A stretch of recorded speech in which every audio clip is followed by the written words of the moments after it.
స్వాధీన వల్లభ. శివుడు పూర్తిగా ఆవిడ స్వాధీనంలో ఉంటాడు. ఆవిడ లేకపోతే ఆయన లేడు. ఆవిడ ఎక్కడ ఉంటుంది? లింగ స్వరూపంలో అంటే ఇక్కడ ఇక్కడ కూర్చుంటుంది అమ్మవారు. అందుకనే మన అభిషేకం మొదట్లో కూడా ఏం చేస్తాం, ఆ పేరు పెట్టి పిలిస్తే మీరు పలకరా. 100 సార్లు పిలుస్తాం, పలకరా. 101సారి ఎవరైనా పలకవలసింది. అందుకని అష్టోత్తరం అనే సార్లు చెప్తుంటే శివుడు ఇలా వెళ్ళిపోతూ ఉంటే చూస్తూ ఉంటారు. ఇన్ని సార్లు ఎందుకు మన ఊరు నుండి వచ్చారు, ఇక్కడ అభిషేకం చేసుకుంటారు, చేయని అని చెప్పి చూస్తుంటారు. అలా అన్నమాట. ఇప్పుడు కాశీలో ప్రధానంగా ఏంటి అంటే ఫోన్లు మీరు ఎక్కడికి పట్టురాకూడదు. మీరు ఫోన్లు తెచ్చుకుంటే ఫోన్లు, చెప్పులు, ఎలక్ట్రిక్ వాచెస్ ఉన్నా కూడా మీరు మళ్ళీ ఈ వాచ్లు పెట్టిన చోటుకి వెళ్తామో వెళ్ళమో మనకు తెలియదు. అందుకని ఏ విధమైన ఎలక్ట్రానిక్ వస్తువులు తెచ్చుకోకుండా ఉంటే ఎక్కడికైనా మీరు వెళ్ళగలుగుతారు. మనతో పాటు మన కెమెరామెన్ వాళ్ళు వస్తారు కాబట్టి ఏదో ఒక ఫోన్ తెస్తారు మన వాళ్ళు ఎవరో ఒకళ్ళు. ఫోటోలు మీరు తీసుకోవాలి అన్నా లేదా ఏదైనా చేయాలి అన్నా ఆ ఫోన్లో తీసుకుని అన్ని గ్రూపుల్లో పెడతారు, మీరు చూడొచ్చు. మీరు ఏదైనా కుర్చీ తెచ్చుకోపోయారప్పుడు సరే. ఏమంటే మొదలు పెడదామా? ఓకే, అందరూ కూడా చెప్పండి. విశ్వేశం మాధవం డుంఢిం దండపాణించ భైరవం వందే కాశీం గుహాం గంగాం భవానీం మణికర్ణికాం. ఇందులో పూర్వం కాశీ వచ్చిన వాళ్ళు ఎవరు? చేతులు ఎత్తండి. ఒకసారి వచ్చారు అంటే చాలామంది ఇతపూర్వం కాశీ చూసినటువంటి వారే, మీకు ఆ అనుభవం ఉంది. మీరు చూసినటువంటి కాశీకి మనం ఈసారి చూడబోయేటువంటి కాశీకి చాలా వ్యత్యాసం ఉంటుంది. ఇప్పుడు మనం చెప్పుకున్నటువంటి శ్లోకం కాశీకి సంబంధించినటువంటిది. విశ్వేశం విశ్వనాథుడు, మాధవం బిందు మాధవుడు, డుంఢిం దుండి గణపతి, దండపాణించ భైరవం దండపాణి భైరవుడు, వందే కాశీం కాశీమాత అనేటువంటి ఒక ఆమె ఉంటుంది, ఆమెను చూస్తాం. గుహాం గుహాం అంటే ఒక గుహ. అందరూ దేవతలందరూ కాశీని వదిలిపెట్టి వెళ్ళిపోతారు ఒకానొక సందర్భంలో. శివుడు కూడా కాశీని వదిలిపెట్టి వెళ్ళిపోతే సందర్భం వస్తుంది. అసలు ఆయన శివుడు ఎందుకు కాశీని వదిలిపెట్టి వెళ్తాడు, మరలా ఆయన ఏ విధంగా వస్తాడు అనేటువంటిదే ఈ కాశీఖండం అనేటువంటి గ్రంథం. అంటే ఎన్ని లింగాలు ఉన్నాయి, అసలు కాశీని ఎందుకు చేరుకోవాలి, ఎందుకు ఇక్కడ ఉండాలి, ఎందుకు మనం ప్రవచనం చెప్పుకోవాలి, 9 రోజులు ఎందుకు కాశీ క్షేత్రంలో మనం ఉండాలి అనేటువంటి విషయాలన్నీ ఇందులో వస్తాయి. గుహాం అంటే కాశీని వదిలిపెట్టినటువంటి శివుడు మరలా కాశీ క్షేత్రంలోకి తిరిగి వచ్చినప్పుడు జైగీషవ్య మహర్షి అనేటువంటి ఒక ఆయన ఉంటారు. ఆయన ఒక ప్రతిన బూనుతాడు. శివుడు కాశీని వదిలిపెట్టి వెళ్ళిపోయాడు కాబట్టి మరలా శివుడు కాశీలోకి వచ్చేంత వరకు నేను అన్నము కానీ నీళ్లను కానీ వేటిని నేను తినను అని ప్రతిజ్ఞ బూని ఆయన దీక్ష చేసి అంతకాలం అలాగే ఉండగా శివుడు మొట్టమొదట కాశీ ప్రవేశం చేసినప్పుడు ఈ గుహలోకి వెళ్ళి జైగీషవ్య మహర్షిని ఆయన పలకరిస్తాడు. అది గుహాం అన్నారు. అక్కడే జైగీషవ్యేశ్వర మహాలింగం ఉంటుంది, అది కూడా మనం చూస్తాం. గంగాం, ఈ గుహ దగ్గరే ఆది గంగ ఉంటుంది, అది గంగాం. భవానీం, చాలామంది అన్నపూర్ణ అమ్మవారి గుళ్ళోకి వెళ్ళే ఉంటారు, కానీ అక్కడే ఈ భవానీ మాత దేవాలయం ఉంటుంది, ఆ భవానీం. మణికర్ణికాం, మణికర్ణికాదేవి. ఇవి ప్రధానంగా కాశీలో మనం చూడవలసినటువంటి ప్రాంతాలు. సరే, ఇప్పుడు అసలు కాశీకి ఎందుకు వెళ్ళాలి అంటే ఇది బ్రహ్మగారు చేసినటువంటి సృష్టి కాదు. ఈ కాశీ క్షేత్రంలో పాపపుణ్యాలు చిత్రగుప్తుడు లెక్క పెట్టలేడు, ఆయనకి కనబడవు. ఈ క్షేత్రంలో ఎవరైనా పాపం కానీ పుణ్యం కానీ చేస్తే కాలభైరవుడు దండపాణి వీళ్ళిద్దరే చూసుకుంటారు. ఇప్పుడు మనం కాశీకి వెళదాం అనేటువంటి ఆలోచన నాకు వచ్చింది. నిజానికి అది నాది కాదు, అది పరమశివుడి సంకల్పం. అంటే ఇంతమంది కాశీకి రావడానికి ఒక సూత్రధారి కావాలి. ఎందుకంటే వీళ్ళందరికీ కాశీ వచ్చే యోగం ఉంది, కానీ కాశీ రావడానికి ఆలోచన లేదు. అన్ని పూసల్ని కలిపి ఒక తాడు కింద కట్టాలి అంటే ఒక తాడు కావాలి. ఆ తాడు లాంటి వాడిని నేను, మీరందరూ పూసలు. అంటే మీకున్న పుణ్యం వల్ల నేను కాశీకి రావాలి, శివుడి సంకల్పం అది. నా ద్వారా అయితేనే వీళ్ళు కలుస్తారు. అందుకని ఒక తాడు లాంటి వాడిని నన్ను ఎంచుకున్నాడు. మీరందరూ ముత్యాలు లాంటి వాళ్ళు, అంటే మీకు అందరికీ పుణ్యం ఉంది. ఈ అందరి పుణ్యాన్ని కలిపి ఒక దండ కింద మనం చేయాలి అని శివుడు సంకల్పం చేసి మేము ఏప్రిల్ 4న కాశీ వెళ్ళాలి అన్న వీడియో చేసేలా చేశాడు. అది అందరూ మీరు చూసేలా చేశాడు. మీరందరూ కాశీకి వచ్చారు. మీతో కాకుండా పాపం ఒక 6 మిగతా కాశీ వద్దాం అనుకున్నారు, కానీ వాళ్ళు రాలేకపోయారు. ఎందుకు? దండపాణి అనేటువంటి ఆయన సంభ్రమ విభ్రమాల్ని కలగజేస్తాడు. సంభ్రమము అంటే దూరంగా ఉన్నవాడిని కాశీలోకి రావాలి అనే ఆలోచన కలగజేస్తాడు. విభ్రమము అంటే కాశీలో ఉన్నవాడిని, ఇప్పుడు చూసారా నేను వెళ్ళిపోతాను, నేను మీతో ఉన్నాను అని మాటలు వినపడుతూ ఉంటాయి. అంటే విభ్రమాన్ని కలగజేస్తాడు. ఉండనివాడు కాశీలో, ఆ కాశీలో తప్పు చేస్తే వెళ్ళిపోయేలా చేస్తాడు. ఈ రెండిటినీ కలగజేసేవాడు దండపాణి. ఆయనకి ఆసక్తి ఎందుకు వచ్చింది అది కూడా మనం కాశీఖండంలో చెప్పుకోవచ్చు. అలాగే కాలభైరవుడు ఏ విధంగా ఆవిర్భావం చేశాడు? బ్రహ్మగారు అలాగే యజ్ఞుడు అనేటువంటి ఒక విష్ణుమూర్తి స్వరూపం కలిగి ఉన్నవారు నేను గొప్ప అంటే నేను గొప్ప అని శివమాయా మోహితులై కొట్టుకుంటూ ఉండగా, అప్పుడు వేదాలు ఒక పురుషుడి రూపంలో ఆవిర్భవించినప్పుడు పరమశివుడు ప్రత్యక్షమై ఆ పరమశివుడి యొక్క ఉగ్రరూపం ఏదైతే ఉన్నదో ఆ ఉగ్రరూపం కాలభైరవుడు. ఆయన తన యొక్క గోటితోటి ఈ బ్రహ్మగారి 5వ శిరస్సు కోసేస్తే మరి బ్రహ్మహత్యా దోషం కింద చుట్టుకుంటుంది కదా, ఆ దోషాన్ని ఎలా పోగొట్టుకోవాలి అని ఈ కాలభైరవుడు తిరుగుతూ ఉంటాడు. బ్రహ్మగారి 5వ శిరస్సు ఖండన అయిపోతుంది, బ్రహ్మకి విష్ణువుకి శివమాయ తొలగిపోతుంది, ఇవన్నీ జరుగుతాయి. సరే ఈ కాలభైరవుడు తిరుగుతూ ఉంటాడు అన్ని లోకాల్లోనూ. విష్ణులోకానికి వెళ్తాడు. ఓ మహావిష్ణువా, నాకు ఈ బ్రహ్మహత్యా పాతకం వచ్చింది, దీన్ని ఎలా పోగొట్టుకోమంటావు? ఇప్పుడు విష్ణుమూర్తి నవ్వుతాడు. ఎంత మాయ చేస్తున్నావయ్యా శివయ్య, నువ్వు మెళ్ళో వేసుకున్న కపాలమాలలు ఎవరివే? బ్రహ్మలవే కదా. ఆ బ్రహ్మలందరినీ నువ్వే కదా తీసేసిన వాడివి. నీకు బ్రహ్మహత్యా పాతకం ఉందా అంటే ఇదేదో మాయ చేస్తున్నావు నువ్వు. నీ మాయలో నేను పడ్డం, ఈ బ్రహ్మహత్యా పాతకం పోయేదానికి నేనేం చెప్పేది లేదు. మీకు తెలుసు మీరేదో లీల చేస్తున్నారు, మీరు కానివ్వండి అంటాడు. అప్పుడు ఈ కాలభైరవుడు వెనకాలే ఈ బ్రహ్మహత్య అనేటువంటి ఒక స్త్రీ రూపం తిరుగుతూ ఉంటుంది. మరి దోషం కదా. తిరుగుతూ ఉంటే అప్పుడు ఈయన బ్రహ్మగారి దగ్గరికే వెళతాడు. నాకు ఈ దోషం ఎలా పోతుందంటే అప్పుడు బ్రహ్మగారు చెప్తాడు, నాకు దీంతో సంబంధం లేదయ్యా, నాకు ఇప్పటికే జ్ఞానోదయం అయింది అని నమస్కారం. అప్పుడు శివుడి దగ్గరికి వెళ్ళినప్పుడు ఈ చేతిలోంచి నీకున్నటువంటి ఈ బ్రహ్మ కపాలం ఎక్కడైతే పడిపోతుందో అక్కడే నీ బ్రహ్మహత్యా దోషం పోతుంది అన్నాడు. అప్పుడు ఈయన అన్ని క్షేత్రాలు తిరుగుతూ ఎవరో చెప్తారు మహానుభావుడు కాశీ క్షేత్రానికి వెళ్ళమని. కాశీలోకి అడుగు పెట్టినంత మాత్రం చేతనే ఆయనకి ఆ బ్రహ్మగారి కపాలం కింద పడిపోతుంది. అంటే ఆ బ్రహ్మహత్యా దోషం అంతా కూడా పోయింది. అంటే కాశీ మీరు వస్తున్నారు, పంచక్రోశ ప్రాంతం అని ఒకటి ఉంటుంది. ఆ పొలిమేరలు దాటి మనం ఎంటర్ అయినప్పుడు ఈ శరీరాన్ని అంటుకుని కొన్ని పాపాలు ఉంటాయి. ఈ పాపాలన్నీ పొలిమేరల దగ్గర ఆగిపోయి మళ్ళా నా యజమాని ఎప్పుడు వస్తాడు, ఎప్పుడు వాడిని పట్టుకుందాం అని చూస్తూ ఉంటాయి అక్కడ ఆ పాపాలకి. అలాగే ఈయనకి కపాలం పడిపోయింది. ఇప్పుడు మనం రేపు అష్టభైరవుల దర్శనానికి వెళతాం, మంగళవారం కాబట్టి. అందులో కపాల భైరవుడు అనేటువంటి ఒక ఆయన దేవాలయం ఉంటుంది. ఆ మొట్టమొదట కాలభైరవుడికి ఆ కపాలం చేతిలోంచి జారిపడినటువంటి ప్రాంతం ఆ కపాల భైరవుడు అని అంటారు ఆయన్ని. ఆ ప్రాంతాన్ని కపాల మోచన్ కుండ్ అంటారు. అంటే ఆ కుండానికి ఎంత శక్తి ఉంది అంటే ఆ కుండంలో నీళ్లు గనక మనం స్నానం చేస్తే మనకు ఉండేటువంటి బ్రహ్మహత్యా పాతకం కూడా పోతుంది. ఇప్పటికే మన శరీరంలో పాపాలు ఏమీ లేవు, ఇవన్నీ మన పొలిమేరల్లో ఉన్నాయి. మళ్ళా మనం ట్రైన్ ఎక్కి వెళుతూ ఉన్నప్పుడు ఆ పొలిమేరల్లో మనల్ని పట్టేసుకుంటాయి.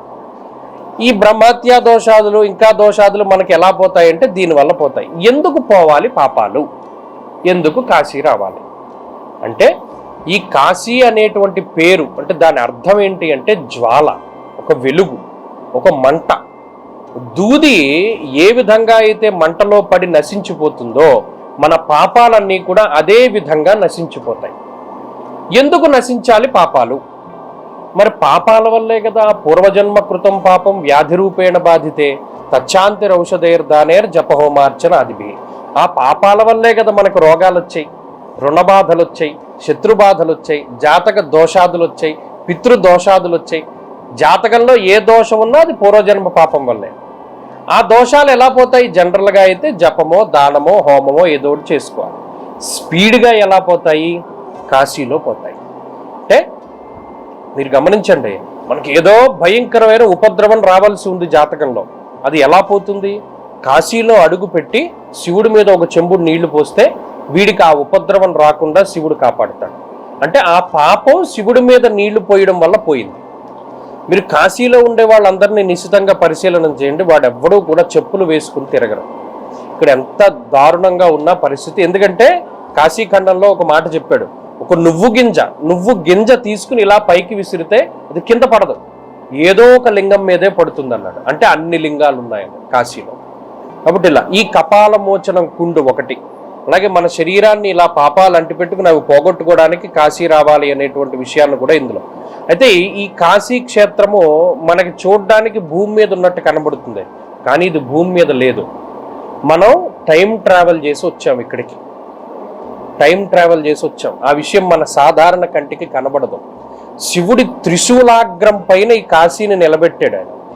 3 శూలాలు, శూలటంకేశ్వరుడు అనే దేవాలయం అది మనం చూస్తాం. 3 శూలాలు ఉంటాయి. ఒక శూలం పైన ఓంకారేశ్వరుడి లింగం, మధ్య శూలం మీద ఇప్పుడు మనం వెళ్ళబోయేటువంటి విశ్వేశ్వరుడి లింగం, 3వ శూలం మీద ఇవాళ మనం చూసినటువంటి కేదారేశ్వరుడి లింగం. 3 శూలాల మీద 3 పవర్ఫుల్ లింగాలు ఉన్నాయి. అందులో ఒకటి వాళ్ళ మనం సోమవారం నాడు చూడడం జరిగింది. ఆయన శూలటంకేశ్వరుడు అన్నారు, శూలం పైన నుంచోబెట్టాడు. అలాగే కాశీ క్షేత్రంలోనే ఇవాళ మనం ఏమేమి చూసామో, మొట్టమొదట క్షేమేశ్వరుడు ఘాటుకి వెళ్ళాం, క్షేమేశ్వరుడికి అభిషేకం చేసాం. దానివల్ల మనకి క్షేమం కలుగుతుంది. అంటే కాశీలో ఉన్న రోజులు వీళ్ళకి ఏమీ ఇబ్బందులు రావు, కాళ్ళ నొప్పులు రావు, చేతుల నొప్పులు రావు, తలకాయ పోటు రాదు, ఒకవేళ వచ్చినా తగ్గిపోతుంది క్షేమేశ్వరుడు. అది అయిన తర్వాత మనం కేదారేశ్వరుడిని చూసాం. ఎందుకు చూసాం? సోమవారం నాడు ఎవడైతే కేదారేశ్వరుడి మీద ఒక చెంబు నీళ్లు ప్రయత్నపూర్వకంగా పోస్తాడో వాడు 21 సార్లు కేదార యాత్ర చేసిన ఫలితం వస్తుంది. 21 సార్లు కేదారం వెళితే మనకి ఏ ఫలితం వచ్చిందో అదే ఫలితం వాళ్ళు మన ఖాతాలో వేసేస్తాం. అది అయిపోయిన తర్వాత చింతామణి గణపతిని చూసాం. చింతామణి గణపతి అంటే పేరులోనే ఉన్నది, మనకి ఏమి చింతలున్నా వాటన్నిటిని తొలగించి మనకి గొప్ప జీవితాన్ని, మనకి గొప్ప అదృష్టాన్ని ఆయన ఇస్తాడు. ఆయన్ని చూసాం. అలాగే ఇప్పుడు ఇవాళ ప్రధానంగా కాశీలో చూడబోతూ ఉన్నటువంటిది ఏంటి అంటే, మొట్టమొదటిది కాలభైరవుని యొక్క దేవాలయం. ఇప్పుడు మనం భోజనం చేసిన తర్వాత ఒక పావు గంటో అరగంటో గంటో రెస్ట్ తీసుకుని ఇవాళ కాలభైరవుడి గుడికి వెళ్తాం. ఎందుకు కాలభైరవుడి గుడికి వెళ్ళాలి? అసలు కాశీ రావాలంటే ఆయన యొక్క అనుగ్రహం ఉండాలి. కాశీ అనుగ్రహం, ఆయన అనుగ్రహం లేకపోతే మనం రాలేం. అందుకని కాలభైరవుడి గుడికి వెళ్తాం. కాలభైరవుడి గుడి దగ్గరే కొన్ని దేవాలయాలు ఉన్నాయి. అందులో ఒకటి శీతలామాత దేవాలయం. ఈ శీతలామాత ఎవరు అంటే కాలభైరవుడి యొక్క చెల్లెలుగా చెప్తారు. శీతలామాత అనుగ్రహం ఉంటే జ్వర బాధలు ఉండవు, శరీరంలో ఉష్ణ సంబంధమైనటువంటి బాధలు ఉండవు. ఆమె దేవాలయానికి వెళ్తాం. సంతానేశ్వర్, చాలామందికి సంతానం కలగకపోవడము అవి బాధలు ఉంటాయి. సంతానేశ్వరుడు అని అక్కడే దేవాలయం ఉన్నది, ఆ దేవాలయానికి వెళ్తాం. వ్యతిపాతేశ్వర్, కొంతమంది వ్యతిపాత యోగం ఉంటుంది, ఆ యోగాల్లో పుడుతూ ఉంటారు, లేకపోతే ఈ వ్యతిపాత యోగాల్లో ఏదైనా పుణ్య కార్యక్రమాలు అవి అనుకోకుండా చేసుకుంటూ ఉంటారు. ఆ వ్యతిపాతేశ్వరుని చూస్తే ఆ దోషాలు జాతకపరమైనవి పోతాయి. మహాపాప భక్షకేశ్వర్, మహాఘోరమైన పాపాలు ఉంటూ ఉంటాయి. ఆ పాపాలని ఆయన భక్షిస్తాడు, తినేస్తాడు. ఆ మహాపాప భక్షకేశ్వరుడి దేవాలయానికి వాళ్ళు వెళ్తాం. అలాగే ఇంకా దేవాలయాలు ఉన్నాయి దాని చుట్టుపక్కల. దండపాణి యొక్క దేవాలయం, ఇందాక మీకు చెప్పాను, కాశీ రావడానికి మనం ఎవరి యొక్క అనుగ్రహం అయితే మనకి ముఖ్యమో ఆ దండపాణి, సంభ్రమ విభ్రమాలు 2 పక్కపక్కనే ఉంటాయి. ఇవాళ మనం 12 జ్యోతిర్లింగాల్లో కేదార జ్యోతిర్లింగం చూసాం. ఉజ్జయిన్లో ఉండే మహాకాళేశ్వరుడి లింగాన్ని కూడా ఇవాళ మనం చూస్తాం, అది కూడా దండపాణి దగ్గరే ఉంటుంది. అలాగే నక్షత్రేశ్వరుడి దేవాలయానికి వెళతాం. అంటే 27 నక్షత్రాల్లోనే ఎవరైనా పుట్టాలి కాబట్టి ఏ నక్షత్రంలో ఏదైనా మనకి దోషాలు ఉంటే పోవడానికి నక్షత్రేశ్వరుడి దగ్గరికి వెళ్ళి ఆయన చెంపుతో నీళ్లు పోసుకుంటాం. నవగ్రహేశ్వర్, 9 నవగ్రహాల యొక్క శక్తి ఒక లింగంలో ఉంటుంది. ఆ నవగ్రహేశ్వరుడి దగ్గరికి వెళ్తాం. అంటే నేను అక్కడ చూపెడతాను, మీకు బోర్డులు ఉంటాయి, అది చూడగానే మీకు ఇది గుర్తు రావాలి. ఓహో, మనకి నవగ్రహ దోషాలను పోవాలి అంటే ఈయన మీద చెంబుడు నీళ్లు పోసుకోవాలి. నవగ్రహేశ్వరుడు, నక్షత్రేశ్వరుడు, వ్యతిపాతేశ్వరుడు, మహాపాప భక్షకేశ్వరుడు, సంతానేశ్వరుడు, ఇవన్నీ కూడా మీకు ఆ దేవాలయం చుట్టుపక్కలే చూపెడతాను. అలాగే పంచపాండవులు ప్రతిష్ఠించినటువంటి లింగాలు ఉన్నాయి దాని దగ్గరే, అది కూడా మనం చూసుకుంటాం. అలాగే కాలమర్ధనేశ్వరుడు, టైం కలిసి రాదు చాలా మందికి, దురదృష్టం వెంటాడుతూ ఉంటుంది, ఏది పట్టుకున్నా మసైపోతూ ఉంటుంది. అటువంటి వాళ్ళకి కాలమర్ధనేశ్వరుడు దేవాలయాన్ని కనుక చూస్తే ఈ నెగిటివ్ ఎనర్జీసు లేకపోతే సమయం కలిసి రాకపోవడం ఇవన్నీ కూడా తగ్గుముఖం పడుతూ ఉంటాయి. కాలమర్ధనేశ్వరుడు దేవాలయం ఇది అంతా కూడా మనం కాలభైరవుడి గుడి దగ్గరే చూస్తాం. ఇవన్నీ దాని చుట్టుపక్కలే ఉంటాయి. దీన్ని దాటి మనం బయటకు వస్తాం. కాలభైరవుడి గుడి దాటి మనం ఇవాళ మహామృత్యుంజయేశ్వర దేవాలయానికి వెళ్తాం. అంటే అపమృత్యు దోషాలని ఆయన తొలగించి వేస్తాడు, శరీర అనారోగ్య సమస్యల్ని, వీటిని. అలాగే మనం భవిష్యత్తులో అష్టభైరవ యాత్ర చేస్తాం. అందులో ప్రధానమైనది కాలభైరవుడు, ఇందాక నేను చెప్పిన కపాల భైరవుడు, ఇక్కడ అసితాంగ భైరవుడు అని ఒక ఆయన ఉంటారు. ధన్వంతరి జలం అని, ధన్వంతరి జలాన్ని ఎవరైతే సేవిస్తాడో వాడికి రోగబాధలు ఉండవు అని ఒక పెద్ద కూపం ఉంటుంది, ధన్వంతరి కూపం. దానిలో నీళ్లు తీసుకుని అందరూ తాగుతారు. ఆ ధన్వంతరి కూపాన్ని వాళ్ళు చూస్తాం. అంటే ఇవన్నీ మనం ఇవాళ చూస్తాం. ధన్వంతరి కూపం దగ్గర అసితాంగ భైరవుడి దేవాలయం, అక్కడే ఆంజనేయ స్వామి దేవాలయం. తర్వాత వీలుంటే అక్కడి దగ్గరలోనే మనకి జైగీషవ్య మహర్షి గురించి చెప్పానే ఇందాక, ఆ గుహ కూడా అక్కడే ఉంటుంది. సాధ్యమైతే ఇవన్నీ కూడా మనం ఇవాళ కవర్ చేసుకుంటాం. అంటే మనం వెంటనే వెళ్ళడం, ప్రతిదీ చూడడం, దాని ప్రాముఖ్యత ఇవాళ మనం చెప్పుకున్నాం కాబట్టి ఆ లింగం మీద నీళ్లు పోసుకోవడం, మళ్ళీ బయటకు వచ్చేస్తూ ఉండడం, ఇలాగే చేస్తూ ఉండాలి. అలా చేస్తూ ఉంటేనే మనం స్పీడ్గా 9 రోజుల్లోనూ 9 చూడగలుగుతాం. ఇది ఇవాళ మనం చూసేది. రేపు మంగళవారం. బాధలు అందరికీ ఉంటాయి, రోగ బాధలు ఉంటాయి, రుణ బాధలు ఉంటాయి, శత్రు బాధలు ఉంటాయి. వాటిని పోగొట్టుకోవాలి అంటే ప్రయత్నపూర్వకంగా ఒక లింగాన్ని చూడమన్నాడు. రుణ విమోచనేశ్వరుడు, కందిపప్పుతోటి ఆయనకి అభిషేకం చేస్తే రుణ బాధలు పోతాయన్నాడు. మంగళవారం నాడు వారాహి అమ్మవారి దర్శనం. వారాహి అమ్మవారు కాశీక్షేత్రాన్ని పరిపాలించేటువంటి గ్రామదేవత. ఆవిడ దర్శనం మంగళవారం నాడు ప్రశస్తం. అందుకని రేపు మనం బాగా ఎర్లీ మార్నింగ్ వెళ్ళాలి. ఇవి రెండు. రేపే ఓంకారేశ్వరుడి దర్శనం కూడా చేసుకుంటాం. అంటే సాధ్యమైనంత వరకు ఇవాళ రేపు చాలా వరకు మనం చూస్తాం. పొద్దున్నే రేపొద్దున స్నానం, ప్రతిరోజు స్నానం గుర్తుపెట్టుకోండి. 4:30కి మనం లేవాలి, 5ంటికి ఇక్కడ గ్యాదర్ అయిపోవాలి, 5ంటికి వెళ్ళిపోవాలి. వెళ్ళిపోతే ఇవాళ చూసారా, మిగతా వాళ్ళందరూ ఆలస్యంగా వచ్చారు.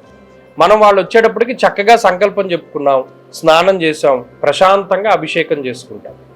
అప్పుడు మనం ప్రతిరోజు దైనందిన జీవితం ప్రారంభించవచ్చు. అభిషేకం చేసేసుకున్న తర్వాత రేపు ఇక్కడికి వచ్చే టైంకి మీకు టిఫిన్లు అవైలబుల్గా ఉంటాయి, వండేస్తారు. ఆ టిఫిన్ తినేయడం, వెంటనే వారాహి అమ్మవారి గుడికి, ఆ తర్వాత ఏమో ఓంకారేశ్వరుడి గుడికి, రుణ విమోచనేశ్వరుడి గుడికి వెళ్ళిపోవడం. ఆ 3 మాత్రం పొద్దున్నే చూసి మళ్ళా వస్తాం.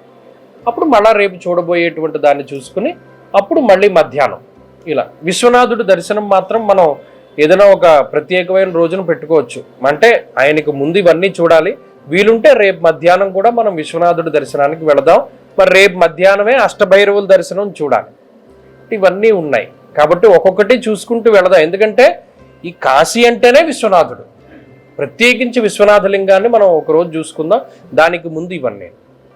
ఇప్పుడు ఇవి మనం నిన్న మనం అనుకున్నది, ఇవాళ మనం చూసినవి, రేపు చూడబోయేది. మీకు ఇందాక ఒక మాట చెప్పాను, కాశీ క్షేత్రాన్ని వదిలిపెట్టి శివుడు వెళ్ళిపోయాడు, ఆయన ఎందుకు వెళ్ళవలసి వచ్చింది అనే విషయాన్ని. ఇంకో విషయం ఏంటి అంటే, ఇప్పుడు అంటే సరే ఇది ఈ విషయం మాట్లాడుకుందాము. ఇప్పుడు మనం మామూలుగా ఓవరాల్గా కాశీలో ఏమేమి చూస్తామన్నది చూచాయిగా చెప్తాను. కాశీలో అష్టభైరవుల్ని చూస్తాం, 8 మంది భైరవుల్ని చూస్తాం. తర్వాత ద్వాదశాదిత్యులు ఉంటారు, 12 మంది ఆదిత్యులు. 12 మంది ఆదిత్యుల్లో ఒక ఆదిత్యుడు ఉంటాడు, ఆయన పేరు ఖగోల్కాదిత్యుడు, మయూఖాదిత్యుడు. అక్కడే గభస్తీశ్వర లింగం అని ఉంటుంది. గభస్తీశ్వర లింగం అంటే పేరులాగే చాలా గంభీరంగా ఉంటుంది, చాలా లావు ఉంటుంది లింగం. అక్కడ మంగళాగౌరి అమ్మవారు ఉంటుంది. ఈ మాంగళ్య దోషాలు ఉంటాయి చాలా మందికి, కుజ దోషాలు ఉంటాయి, లేదో జాతక సంబంధమైన భార్యాభర్త సంబంధమైనటువంటి దోషాదులు ఉంటాయి. వారు ఈ మాంగళ్య గౌరి అమ్మవారిని ఆరాధన చేస్తే వారికి ఈ వైధవ్య దోషాదులు ఉండవన్నాడు. లేదు ఎవరికైనా వైధవ్యం కలిగినటువంటి వారు అమ్మవారిని ఆరాధిస్తే ఏ జన్మలో కూడా వారికి వైధవ్యం రాదని చెప్పాడు. మాంగళ్య గౌరి అమ్మవారి ఆరాధన. ఆ పక్కనే మయూఖాదిత్యుడు అని ద్వాదశాదిత్యుల్లో ఒకరు, ఆయన ఇది ఉంటుంది. ద్వాదశాదిత్యులు చూడడం వల్ల ఆరోగ్యం మెరుగుపడుతుంది. స్కిన్ ప్రాబ్లమ్స్, బోన్స్కి రిలేటెడ్గా ఉన్నటువంటి ప్రాబ్లమ్స్, లేకపోతే ఉత్సాహం లేకపోవడం, ఎప్పుడూ ఏదో ఒక బద్ధకమో నీరసమో ఉండడం, ఇటువంటివన్నీ పోతాయి. ఒక్కొక్క ఆదిత్యుడికి ఒక్కొక్క వృత్తాంతం ఉంది, అది మనం చెప్పుకుంటాం. ద్వాదశాదిత్యుల్ని చూస్తాం. తర్వాత ఇక్కడ మనకి పంచగంగా ఘాట్ అని ఒక ఘాట్ ఉంది. అక్కడ 5 నదులు కలుస్తాయి. కాశీలో చాలా వింతలు ఉంటాయి. మనకి కనబడేటువంటిదే కాశీ కాదు. మనం ఓన్లీ 1% 2% కాశీనే చూడగలం. మిగతాది చూడలేము. ఇందులో చంద్రకాంత శిలలు ఉంటాయి. చంద్రకాంత శిలలు అంటే పొద్దస్తమానం రాయిలా ఉంటుంది, సాయంత్రం నీళ్లు కింద మారుతుంది, చంద్రకాంత శిలలు అంటారు. అక్కడ పంచగంగా ఘాట్లో ధూతపాప అని ఒక నది, కిరణ అని ఒక నది, అలాగే ధర్మనందుడు అనేటువంటి ఒక నది, అలాగే వరుణ అసి, ఈ 5 కలిపి పంచగంగ అంటారు. దానిపైనే బిందుమాధవుడు, త్రిలింగ స్వామి మఠం, సంకటామాత, యమాదిత్యుడు, ఆత్మవీరేశ్వరుడు. అంటే ఈ లింగాలు ఎందుకు ప్రాముఖ్యత అంటే, మనం కాశీలో ప్రధానంగా అంగయాత్ర అనేది కూడా చేస్తాం. ఇవన్నీ మీరు మైండ్లో గుర్తుపెట్టుకోండి. నేను వరుసగా చెప్తూ ఉన్నా. నేను మీకు పుస్తకం ఇస్తాను. మీకు ఇవాళ సాయంత్రం మీరు ఇంటికి రాగానే మీకు పుస్తకం ఇస్తాను. ఇవాళ మనం ఏమేం చూసామన్నది రాసుకోండి. దాని ప్రాముఖ్యత ఏంటి నేను చెప్పింది మీరు విని గుర్తున్నది రాసుకోండి, లేకపోతే అడగండి. దానివల్ల మొత్తం కాశీని మీరు చూసేసినట్టు మీకు అది గుర్తుండిపోతుంది. ద్వాదశాదిత్యులు, అష్టభైరవులు, నవగ్రహాలు ప్రతిష్ఠించిన లింగాలు, నవదుర్గలు, తర్వాత సంకటమోచన హనుమాన్ టెంపుల్, అంటే అక్కడికి వెళితే సంకటాలు ఉండవన్నాడు. అలాగే ఇప్పుడు నేను చెప్పినటువంటి లింగాలు, అంగయాత్ర అని ఒకటి చెప్పాం. అంగయాత్ర అంటే కాశీ మొత్తం శివుడే. ఇప్పుడు మన ఇదంతా మన శరీరమే, మోకాలు మన శరీరమే, మోచెయ్యి మన శరీరమే, కానీ అంగాలు వేరు. ఇది మోకాలన్నో, ఇది మోచెయ్యన్నో, ఇది తలకాయన్నో, ఇది కాలన్నో ఏదో. అలాగే మరి కాశీలో ఉండే శివుడికి కూడా అంగాలు ఉన్నాయి. మనం రేపు చూడబోయేటువంటి కృత్తివాసేశ్వరుడు ప్రధానమైనటువంటిది దశాశ్వమేధ ఘాట్. అందులో బ్రహ్మగారు 10 అశ్వమేధ యాగాలు చేశాడు. ఇవన్నీ ఎందుకు చేశారన్నది మళ్ళీ మనం కాశీఖండంలో చెప్పుకుందాం. దశాశ్వమేధ ఘాట్ అంటే 10 అశ్వమేధ యాగాలు చేశాడు. అక్కడ పైన కృత్తివాసేశ్వరుడి లింగం ఉంటుంది. ఒకానొక సందర్భంలో రాక్షసుడికి విపరీతమైన వరాలు ఇస్తారు దేవతలు, లేదా శివుడే ఇస్తాడు వరాలని. నేను లేదా విష్ణుమూర్తి ఇచ్చినా శివుడు ఇచ్చినా ఏదైనా వరమే కదా. ఆ వరగర్వంతో విర్రవీగిపోతూ ఉన్నటువంటి వాడిని శివుడు త్రిశూలంతో సంహారం చేసి ఇలా పైకి నిలబెడతాడు. అంటే ఏనుగువాడు. ఇప్పుడు గజాసురుడు అంటాడు, పరమేశ్వర నీ శూలం పైన ఉన్న కాశీ క్షేత్రం కన్నా నేను పైన ఉన్నాను. మరి అంతే కదా, నువ్వు శూలంతో ఎత్తావు అంటే అన్నిటికన్నా నేను గొప్పవాడిని. నీ చేతిలో చావు కూడా నాకు మంచిదే, కానీ నాకు ఇది వచ్చినందుకు నువ్వు ఒక పని చేయాలన్నాడు. నీ త్రిశూలం వల్ల పావనమైనటువంటి నా గజ చర్మం ఏదైతే ఉంటుందో దాన్ని నువ్వు ధరించాలి అంటే. అప్పటి నుండి గజ చర్మాన్ని ధరించినటువంటి కృత్తివాసము అంటే గజ చర్మం. కృత్తివాసేశ్వరుడు దశాశ్వమేధ ఘాట్లో ఉంటాడు. ఆయనే ముఖము ఎవరికి? విశ్వేశ్వరుడికి. అంగయాత్రలోకి వెళ్తున్నాం, ఒక్కొక్క అంగాన్ని చూస్తున్నాం. విశ్వనాథుడికి ముఖం కృత్తివాసేశ్వరుడు, శిఖ ఓంకారేశ్వరుడు, ఆత్మవీరేశ్వరుడు, కళ్ళు త్రిలోచనేశ్వరుడు, ఎడంచెయ్య కుడిచెయ్య ధర్మేశ్వరుడు, జైగీషవ్యేశ్వరుడు, వీరేశ్వరుడు, ఇటువంటివన్నీ ఉన్నాయి లింగాలు. ఈ అంగయాత్ర కూడా మనం చేస్తాం. అంటే ఫలానా లింగం, దీనికి 14 లింగాలు ఉన్నాయి. ఒరిజినల్గా అది ఎలా చేయాలి అంటే రోజుకు ఒక లింగం చొప్పున 14 రోజులు 14 లింగాలని ఎవడైతే ఆరాధన చేస్తాడో చతుర్దశ భువనాలకి వాడికి ఆధిపత్యం వస్తుందన్నాడు. అలాంటి యాత్ర కూడా మనం ఈ కాశీలో అంగయాత్ర కిందే చేస్తూ ఉంటాం. ఇవన్నీ మనం చూడబోయేటువంటివి. మీరు చూసిన కాశీకి మీరు చూడబోతున్న కాశీకి చాలా వ్యత్యాసం ఉంటుంది. అష్టభైరవులు, ద్వాదశాదిత్యులు, నవదుర్గలు, నవగ్రహాలు ప్రతిష్ఠించిన లింగాలు, అలాగే అంగయాత్ర. ఇందులో ఒకరోజు అయోధ్య ప్రయాణం కూడా మనం పెట్టుకున్నాం. అంటే పొద్దున్నే వెళ్ళిపోతాం, సాయంత్రానికి అయోధ్య నుండి వచ్చాం. దాటకూడదని అన్నారు. ఒరిజినల్గా ఏంటి అంటే అసలు 9 అన్న సంఖ్యామానం ఎందుకు వచ్చింది? కాశీలో కొన్ని వాసాలు ఉన్నాయి. కల్పవాసము అన్నాం. కల్పవాసము అంటే పుష్యమాసంలో పౌర్ణమి మొదలుకొని మాఘమాసంలో పౌర్ణమి వరకు ఒక నెల రోజుల పాటు ప్రయాగలో టెంట్లు వేసుకుని ఉంటారు. దాన్ని కల్పవాసం అని. అది చేసిన వాడికి కొన్ని రకాలైనటువంటి దోషాలు పోతాయి. గర్భవాసము అన్నాడు. అంటే 9 నెలల 9 రోజులు కాశీలో ఉండమన్నాడు. 9 నెలల 9 రోజులు. మీకు రోజు కనబడే వాళ్ళు అందరూ గర్భవాసం చేసేవాళ్ళు. వాళ్ళు పంచక్రోశాన్ని దాటి వెళ్ళరు. 9 నెలల 9 రోజులు. కానీ మరి ఇప్పుడున్న దైనందిన జీవితంలో 9 నెలల 9 రోజులు అంటే మనం ఎలా ఉంటాం? మనకుండే బోల్డెన్ లంపటాలు ఉన్నాయి. తెల్లారు లేస్తే సంపాదించుకోవాలి, అప్పులు కట్టాలో లేకపోతే ఇంకోటి. మరి 9 నెలల 9 రోజులు ఉన్నవాడికి లెక్క వేరు. వాడు ఇల్లు తీసుకుని ఉంటాడు. మన ఇవాళ సంకల్పంలో ఏం చెప్పాం? అవిముక్త వారాణసి క్షేత్రే అసీ వరుణయోర్ మధ్యే ఆనందవనే మహాశ్మశానే ఉత్తరవాహిన్యాం భాగీరథ్యాం పశ్చిమ తీరే. మనం పడమర దిక్కునున్నాం. ఉత్తరవాహిన్యాం అంటే గంగ యొక్క పడమరే ఉన్నాం. ఇది దాటి ఇసుక తిన్న మీదకి వెళితే తూర్పు, అది కాశీ కాదు, వెళ్ళకూడదు. మీకు ఈ నది దాటితే కాశీ కాదు, పంచక్రోశం కాదు. కాశీ వాసాన్ని వాడు చేసిన ఫలితం ఇవ్వడు దేవుడు, దాటకూడదు. వాడు ఈ గర్భవాసం 9 నెలల 9 రోజులు చేసేవాడు ఎవడు, గంగ అవతల వడ్డకు వెళ్ళడవాడు. ఈ మనకి కాశీలో ఒకటి ఉన్నది, కాశీలో విశ్వనాథుడే దేవుడు. ఇందులో విష్ణువుకి శివుడికి అభేదం. చాలామంది ఈ మధ్యకాలంలో చూస్తున్నాం విష్ణుమూర్తి గురించి శివుడి గురించి చాలా రకరకాలుగా మాట్లాడుతున్నారు. అటువంటి వాళ్ళని ఏం చెప్పాడో తెలుసా? విష్ణుమూర్తి చెప్పాడు, మద్వేషి శంకర ప్రియ, మత్ప్రియా శంకర ద్వేషి. నన్ను ద్వేషించి శివుణ్ణి పూజించినా, శివుణ్ణి ద్వేషించి నన్ను పూజించినా, వాడు ఎవరినైతే పూజిస్తున్నాడో వాడే వాడిని కొడతాడు. అంటే నేను శివుణ్ణి విపరీతంగా ఆరాధిస్తున్నాను, విష్ణువుని తిట్టాను అనుకోండి, శివుడే కొడతాడు. విష్ణువుని ఆరాధన చేస్తున్నాను, శివుణ్ణి తిట్టాను అనుకోండి, విష్ణువే కొడతాడు. వాడు చెప్పాడు ప్రస్ఫుటంగా. ఎప్పుడు చెప్పాడు? ఏ సందర్భంలో? వీరభద్రుడు దక్షయజ్ఞంలో విష్ణుమూర్తితోటి పోరాటం చేయవలసి వస్తుంది. ఎందుకు? మరి విష్ణుమూర్తి భక్తుడు కాబట్టి దక్షుడు, వాడు తప్పు చేశాడని తెలిసినా నన్ను పిలిచాడు, నిలబడతానన్నాను కాబట్టి కొంతసేపే నీతో యుద్ధం చేస్తాను. వీరభద్రుడితోటి ఆయన యుద్ధం చేసినప్పుడు అప్పుడు చివరాఖరిని మాట చెప్తాడు, నా భక్తుడై ఉండి శివుణ్ణి ద్వేషించిన, శివుణ్ణి పూజించి లేదా శివుణ్ణి ద్వేషించి నన్ను పూజించిన, మా మధ్యలో అభేదం, మేమిద్దరమే వాడికి సహాయం చెయ్యమన్నాడు. అలాగే మనకి మహాభారతంలో అనుశాసనిక పర్వంలో విష్ణు సహస్రనామాలు కానీ శివ సహస్రనామాలు కానీ రెండిట్లో 164 నామాలు సిమిలర్గా ఉంటాయి, ఒకటే పేర్లు వాళ్ళిద్దరికి. విష్ణువు అంటే వ్యాపించి ఉన్నటువంటి శక్తి, శివుడు అంటే ఒక చోట ఉన్నటువంటి శక్తి, అంతే, తప్పితే ఇంకేమీ భేదం లేదు.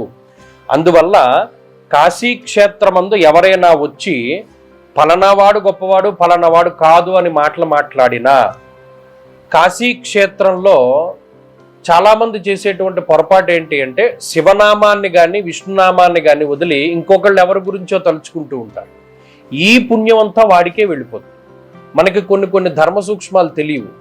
ఆడవారు ఏదైనా ఒక పుణ్యకార్యం చేసేటప్పుడు ఈ చెంగు దోపుకోమంటారు.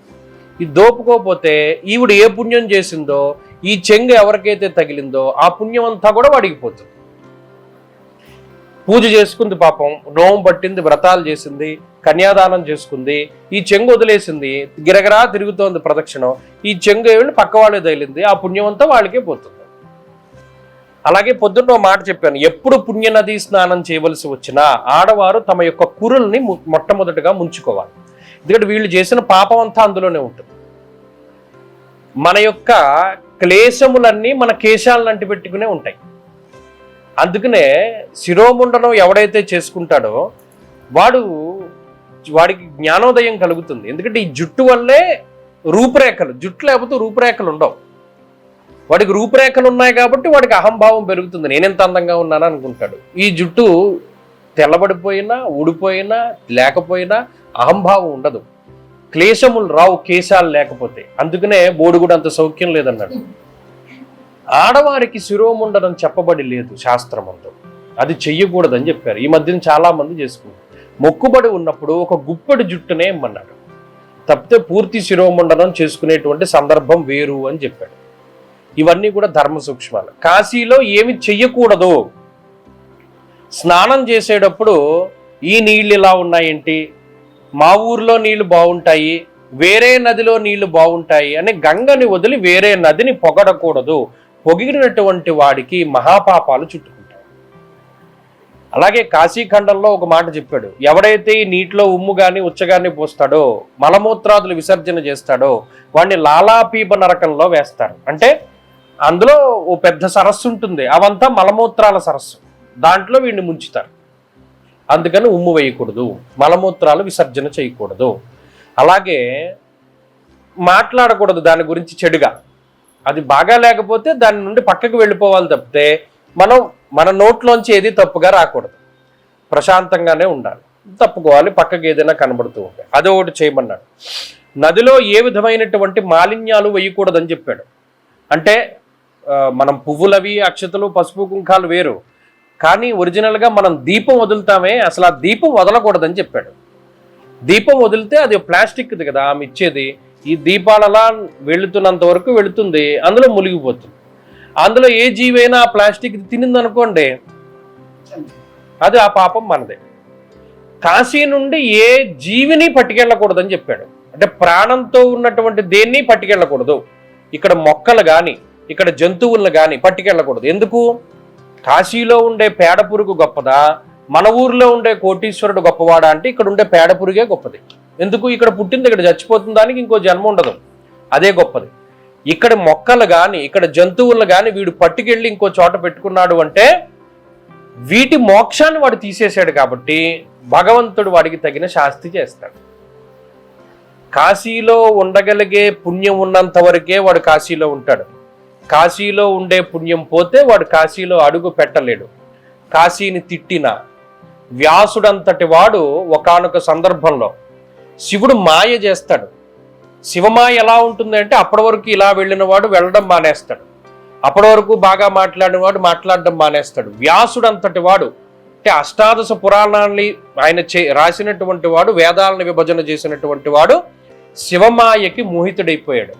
ఓ రోజు ఎక్కడా కూడా అన్నం దొరకలేదు వ్యాసుడికి, తిరిగాడు అన్నం దొరకలా. సరే నా ప్రాప్తం అనుకున్నాడు. రెండో రోజు మళ్ళా కాశీ అంతా తిరిగాడు, అన్నం దొరకలా, కోపం వచ్చింది. సరే మూడో రోజు తిరిగాడు కాశీ మొత్తం, అన్నం దొరకలా. పంపాడు శిష్యుల్ని, ఎరా కాశీలో ఉన్న వాళ్ళకి ఏమైనా డబ్బులు పోయాయా, వాళ్ళు ఏమైనా ఇలా అయిపోయారా, ఎందుకు మనకు అన్నం పెట్టట్లేదు అని అడిగాడు. లేదంటే కాశీ అంతా డబ్బుమయం అండి, అన్నపూర్ణాదేవి ఉంది, విశ్వేశ్వరుడు ఉన్నాడు, ఇక్కడ డబ్బుకి లోటు లేదు, అన్నానికి లోటు లేదు, ఏమీ లోటు లేదండి, మనకి ఎందుకు భిక్ష దొరకలేదు అని అన్నాడు. ఏమోనండి అంటే మనకి భిక్ష దొరకలేదు అంటే కాశీవాసులకి పుణ్యం చెయ్యాలన్న కాంక్ష లేదు, కాబట్టి ఈ కాశీలో ఉండే వాళ్ళు 3 తరాల వాళ్ళకి మోక్షం ప్రాప్తం చేయకుండా అన్నాడు. ఇది విన్నాడు శివుడు. శివుడు ఆయన్ని తిట్టినా ఎప్పుడూ మాట్లాడడం, ఆయనకి ఇష్టమైనటువంటి వాళ్ళని తిడితే వదిలిపెట్టడం. అందుకనే శివుణ్ణి తిట్టు, శివభక్తుల్ని తిట్టకన్నాడు. ఇప్పుడు దత్త భక్తుల్ని తిట్టద్దన్నాడు. ఇప్పుడు లేదు విష్ణు భక్తుల్ని తిట్టద్దన్నాడు. ఎందుకు? భక్తుల్ని తిడితే భగవంతుడికి వచ్చే కోపం ఎవ్వడూ ఆపలేడు. కాశీ అంటే శివుడికి ఎంత ఇష్టం అంటే ఆయన వదిలి వెళ్ళడు. ప్రతిరోజు సాయంత్రం పూట కైలాసం నుండి బయలుదేరి శ్రీశైలంలో ఒక అడుగు కింద పెట్టి బయలుదేరి కాశీకి వచ్చేస్తాడు. ప్రతిరోజు ఆయన ఐటినరీ అది. కాశీని ఎవడైనా ఏదనంటే వదిలి, వాడు ఎంతటి వాడైనా సరే. అందుకు ఈ వ్యాసుడు ఇలా అన్నందుకు తగిన శాస్తి చేయాలనుకున్నాడు. ఓ రోజు సాయంత్రం అయిపోతుంది, శాపం ఇచ్చి వెళ్ళిపోతున్నాడు ఆయన. వెళ్ళిపోతుంటే అప్పుడు అన్నపూర్ణాదేవి పిలిచింది. ఆవిడ మారు రూపంలో, మహానుభావ మా ఇంట్లో ఇవాళ ఎవరు అతిథి రాలేదు, వైశ్వేదేవం చేసుకున్నాడు నా భర్త, ఇప్పుడు ఎవరికైనా అతిథికి అన్నదానం చేయాలి, మీరు రండి అన్నాడు. అబ్బా పోన్లేరా, ఇంతకాలానికి ఎవడో అన్నం పెడతానన్నాడు. ఇప్పుడు ఈయన అన్నాడు, నాకు 1000 మంది శిష్యులు ఉన్నారు, 1000 మందికి అన్నం పెడితేనే తింటానన్నాడు. పెడతానంది ఆవిడ. అన్నపూర్ణ ఆవిడకేం లోటు ఉంటుంది, తీసుకొచ్చింది లోపల పెట్టి శుభ్రంగా తిన్నాడు. ఎన్ని పంచభక్ష పరవాన్నాలు ఉన్నాయి అన్నీ అంతమందికి పెట్టింది. 5 నిమిషాల్లో పెట్టింది ఆవిడ, పెద్ద వంట చేయడానికి కష్టపడలా. తినేసాడు శుభ్రంగా. స్వామి మీరు మా ఇంట్లో అన్నం తిన్నారు కదా, మా ఇంటి పెద్ద ఆయన ఉన్నాడు, మరి ఆయనకి కనబడి వెళతారా, ఒకసారి ఆశీర్వచనం చేసి వెళతారా అని అడిగింది. అడిగితే ఆవిడ తప్పకుండా అన్నాడు వ్యాసుడు. అప్పుడు వెళ్ళాడు. వెళ్ళిన తర్వాత ఎవరైనా తప్పు చేస్తే తప్పు చేసిన వాళ్ళని నిందించాలి, తప్పు చేయకుండా ఎవడైనా నింద చేస్తే ఆ నిందా దోషం ఎవడికి పోతుంది అని అడిగాడు ఆయన. చాలా గంభీరంగా ఉన్నాడు. కాశీని తిట్టిన వాడిని ఆయన మనసులో పెట్టుకుంటాడు ఎప్పుడు కూడా. అప్పుడు వ్యాసుడు యాదాలాపంగా అన్నాడు, తప్పు చేయని వాడిని మనం తిట్టామనుకోండి, ఆ దోషం తిట్టిన వాడికే తగులుతుందండి. మరి కాశీలో ఉండే ప్రజలు నీకు అన్నం పెట్టలేదని నువ్వు భావించి నువ్వు వాళ్ళని మోక్షానికి దూరంగా ఉండమని శాపం ఇచ్చావు కదా, కాశీలో ఉండేవాళ్ళు నిజానికి వాళ్ళు ఏం తప్పు చేసిన వాళ్ళు కాదు, మరి ఆ దోషం ఎవడికి వస్తుంది? నీకే వస్తుంది. నువ్వు కాశీని నింద చేసావు, నీకు కాశీవాసం చేసే యోగం ఉండదు, వాళ్ళ నుండి నువ్వు బయటికి పొమ్మన్నాడు వ్యాసుడు అంతటి వాడిని. అందుకనే ఆయన వ్యాసకాశీ అన్నారు. ఆయన అలా ఈ గంగకి అవతల పక్కన ఉంటాడు, చూస్తాడు ప్రతిరోజు ఎప్పుడు కాశీకి రావాలా, ఎప్పుడు కాశీకి రావాలా. అప్పుడు కాళ్ళ వేళ్ళ పడ్డాడు ఈయన. అన్నపూర్ణాదేవి కాళ్ళ మీద పడితే ఆవిడే ఉండే. అన్నపూర్ణాదేవి అంటే అమ్మ. అమ్మ అమ్మ మనం ఎంత తప్పులు చేసినా ఏం చేస్తుంది అది. ఆవిడ కూడా అంది, చెప్పింది సిఫార్సు. ఫోన్లేండి తిట్టాడు తెలియక, వాడే తెలివైన వాడి కింద భావించాడు. వాడికి తెలివితేటలు నా వల్లే వచ్చాయి, మీ వల్లే వచ్చాయని తెలియదు కదా పాపం, మాయ కమ్మింది, శివమాయ కమ్మేసింది, వదిలిపెట్టండి అన్నాడు. అప్పుడు ఆయన చెప్పాడు, నువ్వు ఏం చేసినా, నన్ను తిట్టినా కొట్టినా నేను పడతాను, నాకు ఇష్టమైన వాళ్ళని, నాకు ఇష్టమైన దాన్ని నువ్వు ఏదైనా అంటే నేను వదిలిపెట్టాను అన్నాడు. అందుకనే కదా ఆయన్ని తన్నినా ఆయన బాధపడ్డావు. మార్కండేయుడు మెడలో పాశం వేశాడని చెప్పి వచ్చి ఎడంకాలతో తన్నాడు యముణ్ణి. ఆయన్ని ఇది చేసినందుకు కాదు, ఆయన భక్తుడిని ఇబ్బంది పెట్టినందుకు.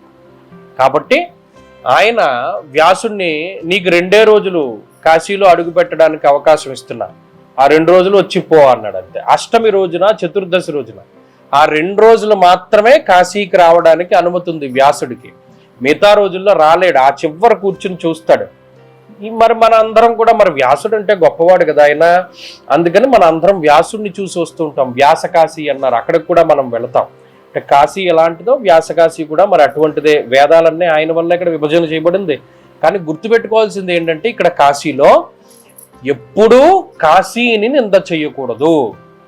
అరే ఇదేంట్రా ఇలా ఉంది, అన్నం ఇలా ఉంది ఏంటి, మనకి అన్నం దొరికింది అంటే కాశీలో అన్నపూర్ణాదేవి అనుగ్రహం ఉంది. మనకి ఎంత ప్రాప్తమో అలాంటిదే పెడుతుంది, మన ప్రాప్తం లేకపోతే పెట్టదు కదా.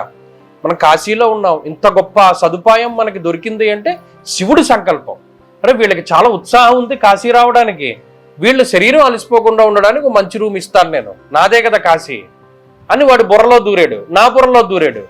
నేను ఎన్నో రూములు ఉండగా ఇక్కడికే వచ్చాను, రాగానే ఆయన ఇస్తానన్నాడు, అన్ని రూములు దొరికాయి, ప్రశాంతంగా పడుకున్నారు. అన్నం వండుకోవడానికి కూడా ఆయన అన్ని ఏర్పాట్లు చేశాడు. అంటే అన్నపూర్ణాదేవి వచ్చి మనకు అన్నం పెట్టింది. మన ప్రమేయం ఏది ఉండదు కాశీలో.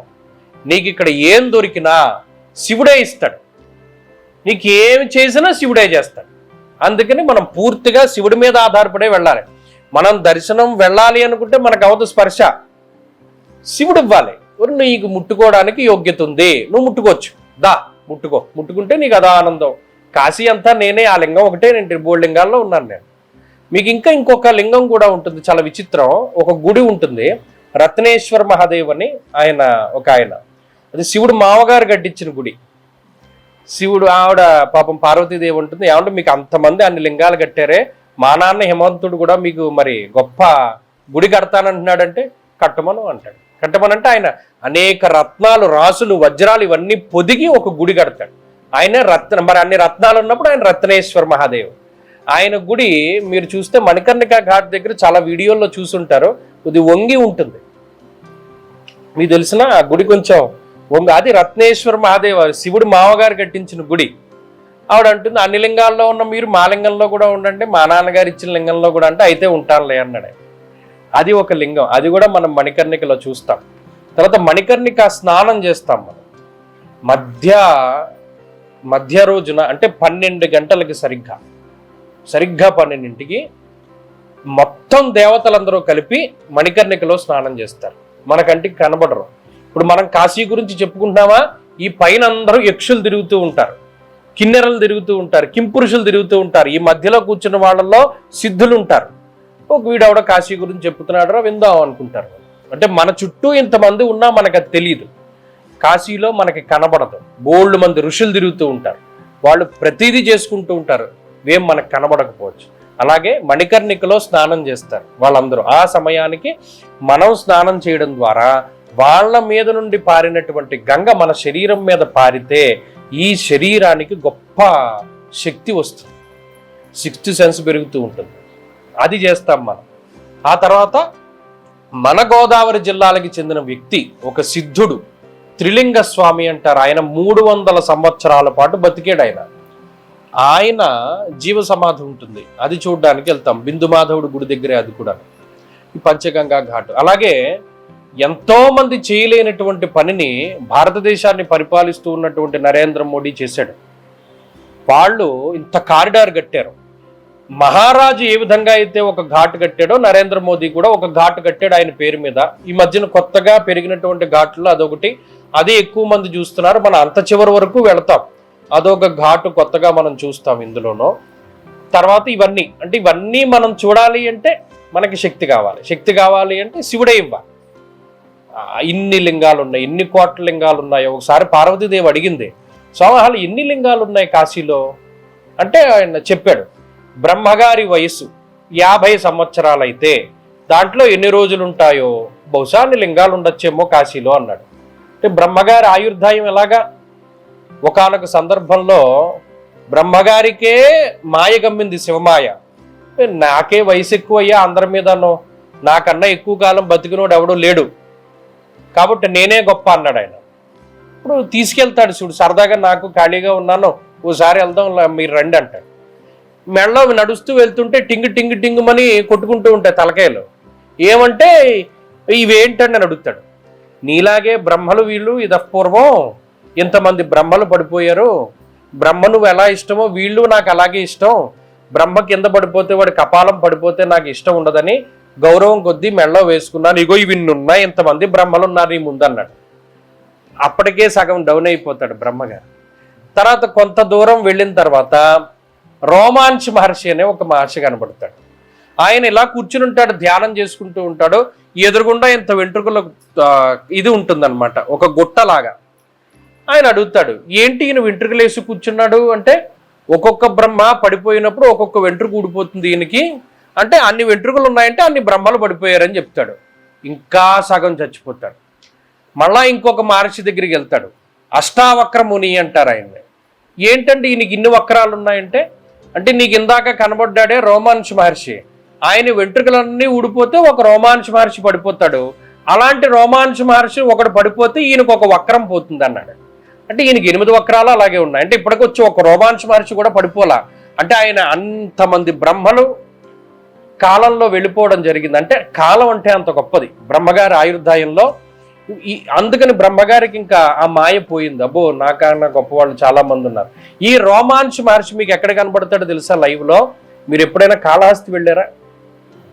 కాళహస్తి దగ్గర మీకు కాళహస్తి ఎంటర్ అవుతూ ఉంటే ఒక పెద్ద గడప ఉంటుంది, లోపలికి ఎంటర్ అవుతుంది. దక్షిణామూర్తిని వెళుతూ ఉంటాం కదా, ఆ గడప, ఆ ధూర్జటి ఉంటాడు, ఆ గడప కింద ధూర్జటి గారి శరీరం ఉంటుంది.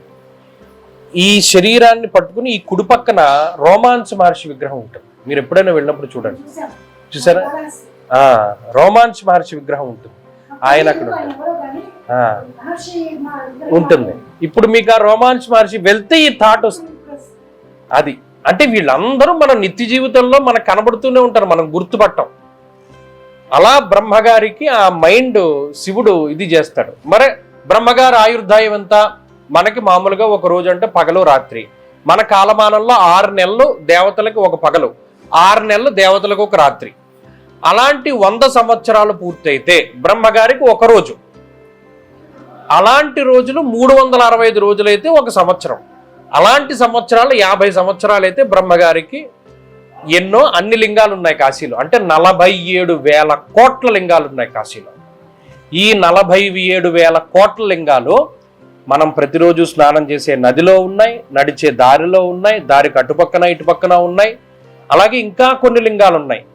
పిత్రేశ్వర్ మహాదేవ్, పితామహేశ్వర్ మహాదేవ్, ఆ లింగాలు మనకి ముట్టుకున్నంత మాత్రం చేతనే జాతకంలో ఉండే పితృదోషాలు, మాతృశాపాలు, శపిత దోషాలు ఇవన్నీ కూడా పోతాయి. అసలు అవి చూస్తేనే పోతాయి సగం పాపాలు. ఇవన్నీ మనం ఈ 9 రోజుల్లో ఇవన్నీ మనం చూడబోతున్నాం. కాశీని ఎక్స్ప్లోర్ చేయడం అంటే ఇది. అంటే మనం చంద్రకోపం ఉంటుంది, వాడు జాతకంలో చంద్రుడు బాగోడు, వాళ్ళ పిల్లలకి ఏవో సమ్ ఆటిజం ప్రాబ్లమ్స్ ఉంటాయి. ఈ చంద్రకోపంలో నీళ్లు పట్టుకెళ్ళి తాగిస్తే పోతాయి. మానసిక ప్రశాంతత ఉండదు, నిద్ర పట్టదు వాడికి. ఈ చంద్రకోపంలో వెండిలింగం ఉంటుంది, ఆ వెండిలింగానికి మనం అభిషేకం చేసుకుంటాం. సంకటామాత గుడి, ఇవన్నీ కూడా మనం ఇక్కడ ఉన్నటువంటి 9 రోజుల్లో పరమశివుడి అనుగ్రహంతో, ఆయన ఆజ్ఞతో కంప్లీట్ చేసుకుంటాం. అందులో భాగంగా ఇవాళ మనం చూసేటువంటివన్నీ చెప్పాను కదా, ఇది ఇంట్రడక్షన్ పార్ట్. రేపటి నుండి కాశీ ఖండంలో ఉండేటువంటి ఒక్కొక్కటి దాని గురించి మనం చెప్పుకుందాం. కాబట్టి ఇప్పుడు సమయం ఎంత అయింది చూడండి. భోజనం చేసి ఒక అరగంట రెస్ట్ తీసుకుని, మన అదృష్టం ఏంటంటే ఆటోలు ఇక్కడికి వస్తాయి, కాలభైరవుడి గుడికి వెళ్దాం. ఏమండి చెప్పండి. హర నమః పార్వతీపతయే, హర హర మహాదేవ్ శంభో.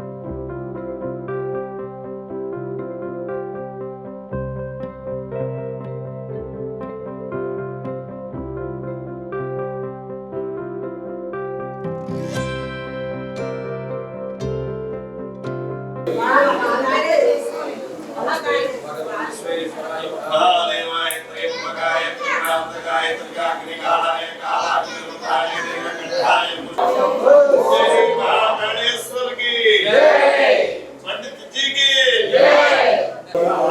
आकार बने आनंदा कलित कपाल भालु त्रिराज।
కాశీ క్షేత్రంలో అతి దుర్లభమైనటువంటి లింగముల యొక్క దర్శనం మనకి మహామృత్యుంజయేశ్వర దేవాలయంలో దొరుకుతూ ఉంటుంది.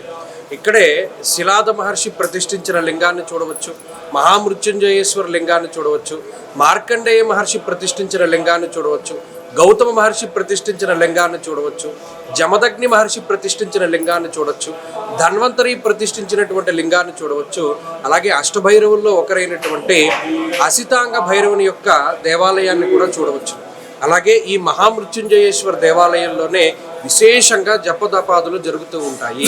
కాబట్టి ఎవరు వచ్చినా ధన్వంతరి కూపం వెనక భాగంలో ఉండేటువంటి దక్షేశ్వర్ మహాదేవ్, మార్కండేశ్వర్ మహాదేవ్, అలాగే గౌతమేశ్వర్ మహాదేవ్, అలాగే లోమసేశ్వర మహాదేవ్ ఈ దేవాలయాల్ని తప్పకుండా చూడండి. మృత్యుంజయేశ్వరుని ఒకళ్ళని చూసి దర్శనం చేసి వెళ్ళిపోకుండా ధన్వంతరి కూపం వెనక ఉండేటువంటి ఈ దేవాలయాలను కూడా దర్శనం చేస్తే, ముఖ్యంగా గోదావరి తీర ప్రాంతంలో పుట్టినటువంటి వారిగా గౌతమ మహర్షి ప్రతిష్ఠించినటువంటి లింగాన్ని చూడడం వల్ల ఆయన యొక్క అనుగ్రహం మనకు కలుగుతుంది.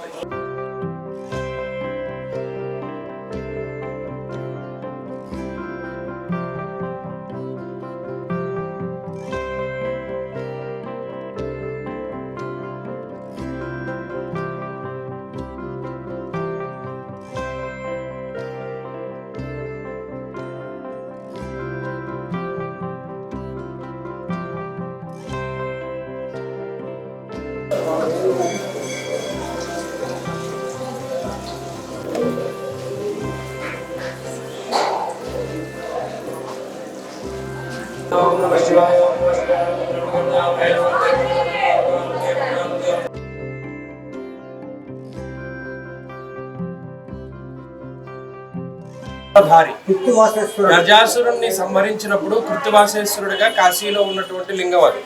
ఎంత బాగుంది చూసారా?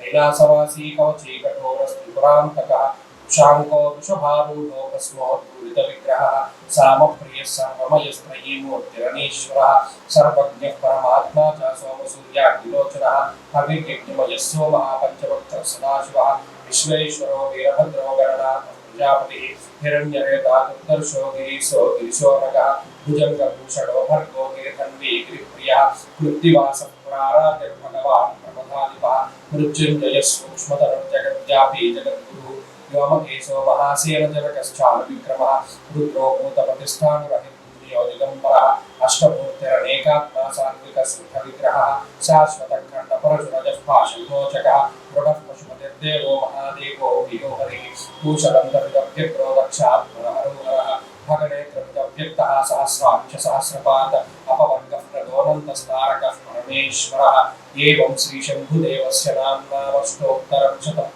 इति श्रीशिवाष्टोत्तरशतनामावली स्तोत्रं सम्पूर्णम्।